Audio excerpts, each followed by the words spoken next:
So that'll be interesting to see how those votes go. But let's just talk to a couple of MPs who'll be voting rather different ways this evening, I suspect. Geraint Davies for the Labour Party, and who's a Remainer, and Peter Bone for the Conservatives, a well-known Leave campaigner.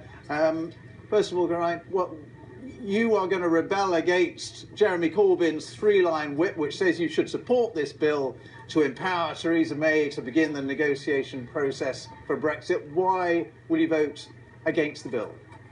Well, as soon as we trigger Article 50, we are basically giving all the power to the EU 27 countries to dictate the terms of our exit package. And what I'm saying is we should delay Article 50 to give us a proper negotiation as a member, have the power of time, and offer a final say to the people on the exit package so we get the best deal. There's some reason. So you delay it for how long? Well, certainly until the new German government arrives in October, because they've got to agree to it. We've only got a 2-year window, so we'll automatically be losing 7 months by simply triggering it in March. So it certainly should be delayed, gives us a negotiating hand much more. But instead, what we've got today is a lot of people basically asking for concessions from negotiation from the government, forgetting the fact that it will be the EU 27 member states who decide in their own interest and in the interest of other people not leaving the EU what we get. And then it'll be a like it or lump it deal. Because if we do get a vote in Parliament and we vote against it, the EU can say, sorry, like it or lump it, this is what you're getting.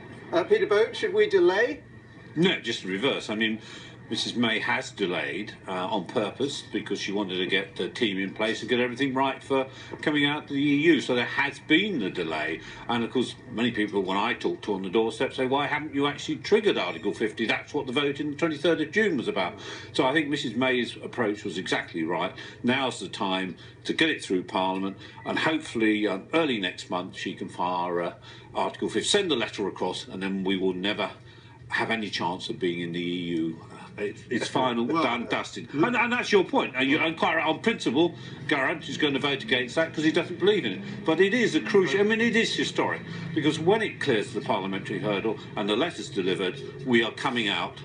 That is the point of no return. It is the point of no return. My point isn't that we should never leave. We should not leave on any terms, under any condition, without the final say on the exit package given to the people of Britain. What we're now doing is to say we'll leave on any terms, and when the EU comes back with this package and it's completely unacceptable in terms of market access, our rights, our cooperation, if we say no then, it will be too late. Leave voters will say that you're just trying to procrastinate and put the whole thing off.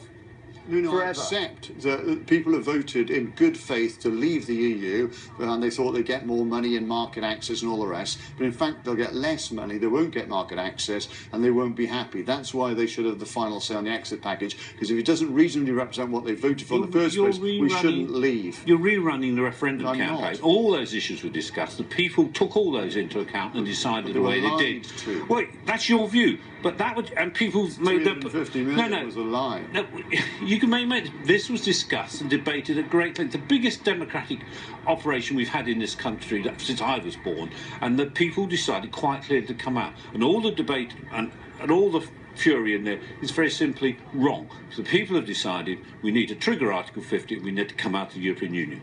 Just quickly, Geraint Davies, how many people will, on the Labour side, do you think will go against Jeremy Corbyn? You're going to go against him and vote against the bill. Well, how many others? So we're clear, I'm not going against Jeremy Corbyn. Well, you're going against his three-line whip. Well, I mean, he obviously, Jeremy, has many times, 400 times or more, broken the whip. He will respect other people's principles. I think we should delay to get the best deal. He may not share that view, and obviously I'll live with the consequences. But how many others do you think will go with you against the bill? More than 47, which was last week's rebellion?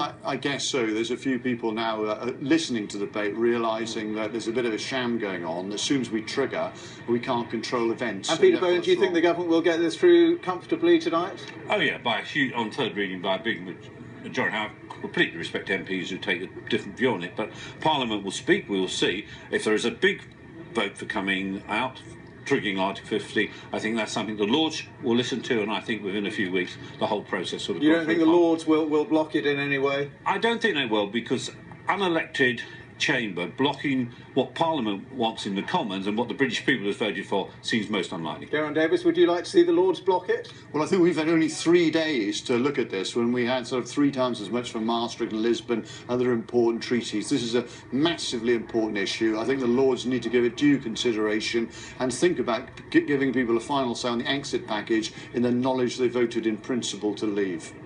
Gentlemen, thank you very much indeed. Peter Bone, Geraint Davies, always a pleasure to talk to you and for you to debate each other.